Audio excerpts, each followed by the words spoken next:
നമസ്കാരം. ജൂലൈ 18-ാം തീയതി രാവിലെയും ഉച്ചയ്ക്കും ശേഷവും 2 ഘട്ടങ്ങളിലായിട്ട് 10th പ്രിലിമിനറി പരീക്ഷ നടക്കുകയാണ്. ആത്മവിശ്വാസം ചോരാതെ ഈ ഒരു പരീക്ഷയെ സമീപിക്കുക എന്നത് മാത്രമാണ് ഈ ഒരു പരീക്ഷ വിജയിക്കുവാനായിട്ടുള്ള ഏറ്റവും എളുപ്പ വഴി എന്ന് പറയുന്നത്. കാരണം എല്ലാ തരത്തിലുള്ള വിദ്യാഭ്യാസ യോഗ്യത ഉള്ള ആളുകൾക്കും ഈ ഒരു പരീക്ഷ എഴുതാം. LGSനെ മാത്രമായിട്ട് ഒരു സ്പെഷ്യൽ വിദ്യാഭ്യാസ യോഗ്യത പല പരീക്ഷകൾക്കും നിർണ്ണയിക്കാറുണ്ട്. പക്ഷെ ഇവിടെ അങ്ങനെ പ്രത്യേകിച്ച് നിർണ്ണയിച്ചിട്ടില്ല.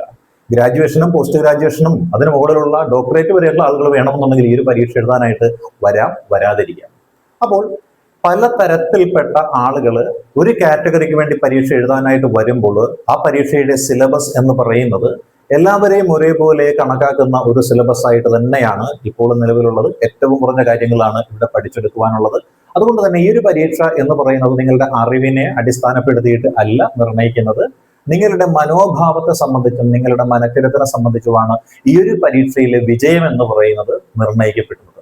അപ്പൊ നിങ്ങൾക്ക് എത്രത്തോളം ആത്മവിശ്വാസമുണ്ട്? ആ ആത്മവിശ്വാസം എന്ന് പറയുന്നത് പരീക്ഷ ഹാളിലുള്ള 75 മിനിറ്റ് അല്ലെ, ഒരു 75 മിനിറ്റ്സ് ആണ് സാധാരണഗതിയിൽ നോർമൽ പ്രിലിമിനറി പരീക്ഷകൾക്കൊക്കെ ഉള്ളത്. അപ്പോൾ ആ 75 മിനിറ്റിൽ നിങ്ങളുടെ മനസ്സ് ഏത് രീതിയിലാണോ പ്രതികരിക്കുന്നത് അതനുസരിച്ച് മാത്രമായിരിക്കും നിങ്ങളുടെ വിജയം എന്ന് പറയുന്നത് ഉണ്ടായിരിക്കുക. നിങ്ങൾ നോർമലി ഒരു കാര്യം ചിന്തിച്ചാൽ മതി, ഇത് പ്രിലിമിനറി പരീക്ഷയാണ്. നിങ്ങളുടെ പരീക്ഷ ഹാളിൽ സാധാരണഗതിയിൽ 20 പേർക്ക് ഇരിക്കാനുള്ള ഒരു ബെഞ്ചും ഡെസ്കും അല്ലെങ്കിൽ കസേരയും അതുമായിരിക്കും ഉണ്ടായിരിക്കുന്നത്.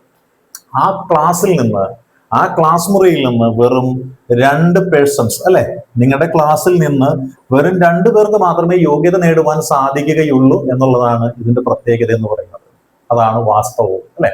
അതായത് നമ്മൾ നോക്കിയാൽ എത്രത്തോളം ആളുകൾക്ക് ഈ ഒരു പരീക്ഷ എഴുതുവാനായിട്ട് സാധിക്കുമെന്ന് ചോദിച്ചു കഴിഞ്ഞാൽ നമ്മൾ മനസ്സിലാക്കേണ്ടുന്ന കാര്യം എന്താണ്? എത്ര പേർക്ക് ഈ ഒരു പരീക്ഷ എഴുതുവാനായിട്ട് സാധിക്കും അല്ലെ?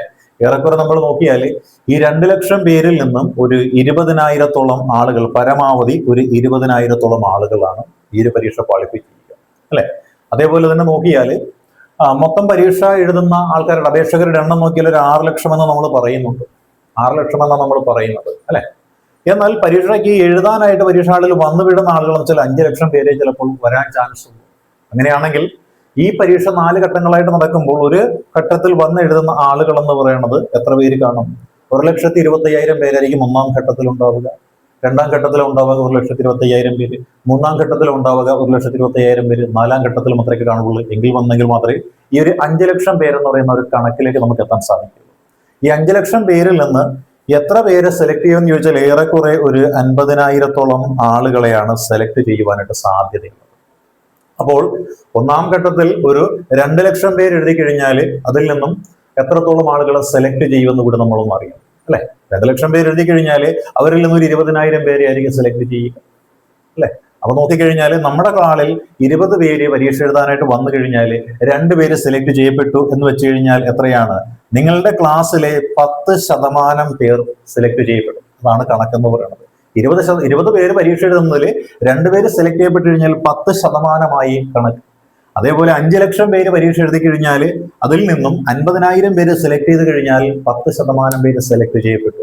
അപ്പൊ നിങ്ങളുടെ ഹാളിൽ പരീക്ഷ എഴുതുന്ന 2 പേര് മാത്രമേ മെയിൻസിന് യോഗ്യത നേടൂ എന്നുള്ള തിരിച്ചറിവ് ആദ്യം വേണം. അപ്പോൾ ആ 2 പേരാകണമെന്നുണ്ടെങ്കിൽ മറ്റ് 18 പേരെക്കാളും മികച്ച പെർഫോമൻസ് നിങ്ങൾ ആ ക്ലാസ്സിൽ നടത്തിയേ മതിയാവുകയുള്ളൂ. അപ്പോൾ നിങ്ങൾക്ക് എങ്ങനെ നിങ്ങളുടെ പെർഫോമൻസ് മെച്ചപ്പെടുത്താൻ സാധിക്കും? മറ്റുള്ളവർ ചെയ്യാത്ത അതേ രീതിയിലായിരിക്കണം നിങ്ങളുടെ ക്ലാസ്സിലെ പെർഫോമൻസ്. കാരണം അവരെല്ലാവരും പഠിച്ചു വരുന്ന ആൾക്കാരെ നിങ്ങളെപ്പോലെ തന്നെ. പക്ഷെ പഠിച്ച വിദ്യ പരീക്ഷ ഹാളിൽ പ്രാവർത്തികമാക്കാനായിട്ടുള്ള ഒരു പ്രായോഗിക ക്ഷമത അല്ലെങ്കിൽ പ്രായോഗിക ബോധം എന്ന് പറയുന്നത് നിങ്ങൾക്കുണ്ടെങ്കിൽ മാത്രമേ ആ 2 പേരിൽ ഒരാളായിട്ട് മാറാനായിട്ട് നിങ്ങൾക്ക് സാധിക്കുകയുള്ളൂ. അപ്പോൾ അതെങ്ങനെ ഉണ്ടാക്കിയെടുക്കാം? നമ്മൾ ചെയ്യേണ്ടുന്ന കാര്യം, നമുക്കുള്ള സമയം നമ്മൾ പറഞ്ഞു കഴിഞ്ഞാൽ 75 മിനിറ്റ് ആണ്. ഈ 75 മിനിറ്റ് കൊണ്ട് നമ്മൾക്ക് എന്തെല്ലാം കാര്യങ്ങൾ ചെയ്യാനായിട്ട് സാധിക്കുമെന്ന് നമ്മൾ നോക്കുക. നമ്മൾ സെലക്റ്റീവായിട്ട് മാറണം. അവിടെ എങ്ങനെ നമുക്ക് സെലക്റ്റീവായിട്ട് മാറാമെന്ന് ചോദിച്ചാൽ ഇവിടെ 20 ചോദ്യം എന്ന് പറയുന്നത് കണക്കിന്റെ ചോദ്യമാണ്. 20 ചോദ്യം എന്ന് പറയുന്നത് കണക്കിന്റെ ചോദ്യമാണ്. അപ്പൊ നമ്മൾ എന്ത് ചെയ്യുക? ആ കണക്കിലേക്ക് ആദ്യം കടക്കാതിരിക്കുക. കാരണം കണക്കിനൊരു പ്രത്യേകതയുണ്ട്. അത് നമ്മളെ ഭ്രമിപ്പിക്കുന്നതാണ്. ഒരു 3-4 ചോദ്യങ്ങളുടെ ഉത്തരം നമുക്ക് എളുപ്പം കിട്ടിക്കഴിയുമ്പോൾ നമുക്ക് കണക്ക് ചെയ്യാൻ ഒരു ടെൻഡൻസി ഉണ്ടാവും. പിന്നെ ഉത്തരം കിട്ടിയാലേ നമ്മൾ അതിൽ നിന്നും മാറുകയുള്ളൂ. അപ്പം ഉത്തരം കിട്ടാത്ത സമയം ചെലവഴിക്കുന്ന കുറച്ച് ചോദ്യങ്ങളൊക്കെ നമുക്ക് വെച്ച് നീട്ടി നമ്മുടെ സമയം എന്നുള്ളത് PSC അടിച്ചു മാറ്റിക്കളയും. അങ്ങനെ ഒരു കുഴപ്പമുണ്ട്. അപ്പൊ കണക്ക് ഏറ്റവും അവസാനത്തേക്ക് വെക്കുക, കണക്കിൽ എക്സ്പെർട്ട് അല്ലാത്ത ആളുകൾ. പിന്നെ രണ്ടാമത് ചെയ്യേണ്ട കാര്യം എന്ന് വെച്ചാൽ ബാക്കി 80 ചോദ്യങ്ങളാണ് നമുക്കുള്ളത്. 80 ചോദ്യങ്ങൾ. ഈ 80 ചോദ്യങ്ങളിൽ ഒരു 5 മിനിറ്റ് സമയമെടുക്കുക. 80 ചോദ്യങ്ങൾ നിങ്ങൾ ചെയ്യേണ്ടത് 5 മിനിറ്റ് സമയമെടുത്തിട്ട് ഈ 80 ചോദ്യങ്ങളുണ്ടല്ലോ, ആ 80 ചോദ്യങ്ങളിൽ നിന്ന് നിങ്ങൾ എന്ത് ചെയ്യുക, ഒരു 10 മുതൽ 15 ചോദ്യങ്ങൾ വരെ എന്ത് ചെയ്യുക, ഒഴിവാക്കുക. അറ്റൻഡ് ചെയ്യില്ല എന്ന് ദൃഢനിശ്ചയത്തോട് കൂടിയിട്ട് ഒരു 10 മുതൽ 15 ചോദ്യങ്ങൾ എന്ത് ചെയ്യുക, നിങ്ങൾ മാർക്ക് ചെയ്ത്. കാര്യം ഇത് ഞാൻ തൊടില്ല. കാര്യം എന്താ, ഒന്നുകിൽ നമ്മൾ പഠിച്ചിട്ടില്ലാത്ത മേഖല, അതല്ലെങ്കിൽ നമ്മൾ കേട്ടിട്ടില്ലാത്തൊരു ചോദ്യം. അങ്ങനെയുള്ള ചോദ്യങ്ങൾ വായിച്ച് മനസ്സിലാക്കാൻ ആദ്യത്തെ 5 മിനിറ്റ് അങ്ങോട്ട് എടുത്തു. 100 ചോദ്യം വായിക്കുമ്പോൾ നമ്മൾ വായിച്ചിട്ടും പഠിച്ചിട്ടും കേട്ടിട്ടുമില്ലാത്ത ഒരു ചോദ്യമാണ് കാണുന്നതെന്നുണ്ടെങ്കിൽ അത് മാർക്ക് ചെയ്ത് വെക്കുക. അതൊരു 10 15 ചോദ്യങ്ങൾ പരമാവധി എന്ത് ചെയ്യുക, മാർക്ക് ചെയ്ത് കഴിയാൻ നേരത്ത് നമുക്ക് പിന്നെ അവശേഷിക്കുന്ന ചോദ്യം എന്ന് പറയുന്നത് 10 മാറ്റിയിട്ടുള്ളെങ്കിൽ 70 ചോദ്യങ്ങൾ കിട്ടും നമുക്ക്. അപ്പൊ 70 മിനിറ്റും 70 ചോദ്യങ്ങളും നമുക്കുള്ളത്.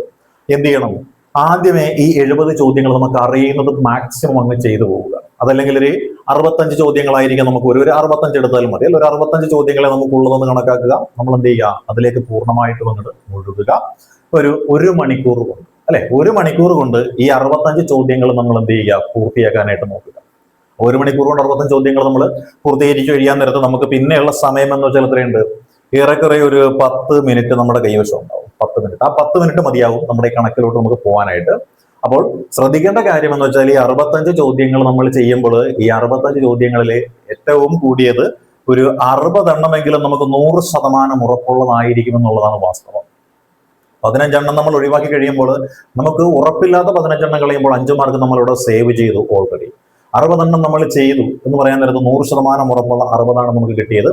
പിന്നെ കണക്കിൽ നിന്ന് നമ്മളൊരു 15 എണ്ണത്തിന് മുകളിൽ നമ്മൾ ചെയ്യാൻ പോകേണ്ട കാര്യമില്ല. കാരണം ചിലപ്പോൾ 5 ക്വസ്റ്റ്യൻസ് എന്തൊക്കെയെന്ന് പറയുന്നത് ചിലപ്പോൾ നമുക്ക് സമയം കളയാൻ വേണ്ടിയിട്ടുള്ള ചോദ്യങ്ങളൊക്കെ ആയിരിക്കും. അപ്പോൾ ഏറ്റവും കുറഞ്ഞൊരു 15 മാർക്ക് കണക്കിൽ നിന്ന് പിടിച്ചു കഴിയുമ്പോൾ നമുക്ക് 75 മാർക്ക് എന്ന് പറയുന്നത് നമുക്ക് ഷുവറായിട്ട് നമ്മുടെ പോക്കറ്റിൽ വീഴുന്ന മാർക്കാണ്. ഈ മാർക്ക് ഉണ്ടെന്നുണ്ടെങ്കിൽ 100% നമുക്ക് 10th പ്രിലിമിനറി എന്നുള്ളത് പാസ്സാക്കാനായിട്ട് സാധിക്കും. കാരണം കൂടുതൽ ചെയ്യും. ഒരുപാട് ആളുകളുടെ പ്രത്യേകത എന്ന് വെച്ചാൽ ഈ ഒരു പരീക്ഷയ്ക്ക് കോമ്പറ്റീഷൻ കൂടുതലാണ് എന്ന് കണക്ക് കൂട്ടിക്കൊണ്ട് ഒരു 90 ചോദ്യങ്ങൾക്ക് മുകളിൽ ചെയ്യാനായിരിക്കും ബഹുഭൂരിപക്ഷം ആളുകളും ശ്രമിക്കുന്നത്. 90 ചോദ്യങ്ങൾക്ക് മുകളിൽ ചെയ്ത് കഴിയുമ്പോൾ അവിടെ ഒരു പ്രശ്നം എന്ന് പറയുന്നുണ്ടെന്നാണ്, നെഗറ്റീവ് വരാൻ ചാൻസ് വളരെ കൂടുതലാണ്. അപ്പോൾ നമ്മളിവിടെ സ്വീകരിക്കുന്ന നടപടി എന്ന് പറയുന്നത് പരമാവധി നെഗറ്റീവ് കുറയ്ക്ക് നമ്മൾ ആദ്യമേ തന്നെ നിശ്ചയിക്കണം. 15 എണ്ണം അല്ലെങ്കിൽ 20 എണ്ണം വരെ നമ്മൾ ചെയ്യില്ല നമ്മൾ നിശ്ചയിക്കണം. അങ്ങനെ 15 എണ്ണം നമ്മൾ ചെയ്യില്ല അല്ലെങ്കിൽ 20 എണ്ണം നമ്മൾ ചെയ്യില്ല എന്ന് പറയുമ്പോൾ അത്രയും പോസിറ്റീവ് സൈഡാണ് നമുക്ക് കിട്ടുന്നത്. നെഗറ്റീവ് മാർക്ക് എന്ന് പറയുന്നത് നഷ്ടമാകത്തില്ല എന്നുള്ളതാണ് അവിടുത്തെ പ്രത്യേകത എന്ന് പറയുന്നത്. ഈ 90 മുകളിലൊക്കെ ചെയ്യുന്ന ആളുകൾ ചിലപ്പോൾ 15 20 ഒക്കെ ചിലപ്പോൾ തെറ്റിപ്പോവാം, അപ്പോൾ അവർ താഴേക്ക് വരും. എന്നാൽ നമുക്ക് ഈ ഒരു സമീപനം എടുത്തു കഴിഞ്ഞാൽ 15 എണ്ണം നമ്മൾ ചെയ്യില്ല എന്ന് കണക്കാക്കി ആ 15 ചോദ്യങ്ങൾ ആദ്യമേ തന്നെ മാർക്ക് ചെയ്ത് വെച്ച് കഴിഞ്ഞാൽ ബാക്കി നമ്മൾ ചെയ്തു കൊടുക്കുക. ബാക്കി ഒരു 80 എണ്ണമാണ് GK കറണ്ട് അഫയേഴ്സ്, അതിൽ 15 എണ്ണം മാറ്റിച്ച് 65 ചെയ്യുന്നു. കണക്കിൽ നിന്നൊരു 15 ചെയ്ത് കഴിയാൻ നേരത്ത് നമുക്ക് ഒരു 80 മാർക്കിനടുത്ത് കിട്ടും. ആ 80 മാർക്കിനടുത്ത് നമുക്ക് കിട്ടിക്കഴിഞ്ഞാൽ അതിൽ ചിലപ്പോൾ 2 3 ചിലപ്പം തെറ്റിപ്പോയി കഴിഞ്ഞാലും 75 മാർക്കിൽ കുറേയേറെ നമുക്ക് കിട്ടും. നമ്മൾ ആഗ്രഹിക്കുന്ന പ്രിലിമിനറി പരീക്ഷ വിജയിക്കുവാനുള്ള മാർക്ക് അത് നമുക്ക് കിട്ടുന്നതാണ്. ഇത്രയും കാര്യങ്ങൾ നമുക്ക് പ്രായോഗികമായിട്ട് ചെയ്യാൻ സാധിക്കുന്നതാണ്. പിന്നെ മറ്റൊരു കാര്യം കൂടിയുണ്ട്, 10th പ്രിലിമിനറി പരീക്ഷയ്ക്ക് പഠിക്കുന്ന ഉദ്യോഗാർത്ഥികൾക്ക് വേണ്ടിയിട്ട് ബാസിസ് അക്കാഡമി ഒരു സ്റ്റഡി മെറ്റീരിയൽ തയ്യാറാക്കിയിട്ടുണ്ട്. നമ്മുടെ അക്കാഡമിയുടെ ആപ്പ് ബാസിസ് അക്കാഡമി എന്ന പേരിൽ തന്നെയാണ്, പ്ലേ സ്റ്റോറിൽ അത് ലഭ്യമാണ്. അത് ഡൗൺലോഡ് ചെയ്ത് അതിലേക്ക് ജോയിൻ ചെയ്യാവുന്നതാണ്. ഒരു മെമ്പർഷിപ്പ് ഫീ മാത്രമേ അതിനെ നിശ്ചയിച്ചിട്ടുള്ളൂ. 120 രൂപ എന്ന് പറയുന്ന ഒരു മെമ്പർഷിപ്പ് ഫീ ആണ്. അതിൽ ഏകദേശം ഒരു 10,000-നും 12,000-നും അടുത്ത് വരുന്ന ചോദ്യങ്ങൾ, അതിന്റെ ഉത്തരങ്ങൾ, അതിന്റെ ഡീറ്റെയിൽഡ് ആയിട്ടുള്ള വിശദീകരണങ്ങൾ എല്ലാം നൽകിയിട്ടുള്ളതാണ്. സബ്ജക്ട് അടിസ്ഥാനത്തിൽ, ടോപ്പിക് അടിസ്ഥാനത്തിലാണ് നിശ്ചയിച്ചിരിക്കുന്നത്. പ്രിലിമിനറി പരീക്ഷ പാസ്സാകുവാനായിട്ട് ഏറ്റവും എളുപ്പമുള്ള രീതിയിലാണ് അത് സജ്ജമാക്കിയിരിക്കുന്നത്. ക്ലാസ്സുകൾ കണ്ട് ഇത് സമയമധികം കളയേണ്ടതില്ല. ഏറ്റവും അനിവാര്യമായത് ഈ സമയത്ത് ഒരുപാട് സമയമെടുക്കാതെ കുറഞ്ഞ സമയത്തിനുള്ളിൽ കൂടുതൽ കാര്യങ്ങൾ വായിച്ചു പഠിച്ച് മനസ്സിലാക്കി പോവുക എന്നുള്ളതാണ്. അപ്പോൾ അങ്ങനെ വായിച്ചു പഠിച്ച് മനസ്സിലാക്കി പോകാൻ ആഗ്രഹിക്കുന്ന ഒരു ഉദ്യോഗാർത്ഥിയെ സംബന്ധിച്ച് Basis അക്കാഡമിയുടെ 10th preliminary crash course എന്ന് പറയുന്ന ആ PDF സ്റ്റഡി മെറ്റീരിയൽ പ്രോഗ്രാമിൽ ജോയിൻ ചെയ്യാവുന്നതാണ്. അതിൽ ജോയിൻ ചെയ്യുവാനുള്ള ആപ്പിന്റെ ലിങ്ക് ഡിസ്ക്രിപ്ഷൻ ബോക്സിൽ നൽകിയിട്ടുണ്ട്. അപ്പോൾ എല്ലാ പ്രിയപ്പെട്ട കൂട്ടുകാർക്കും വിജയാശംസകൾ നേരുന്നു. All the best.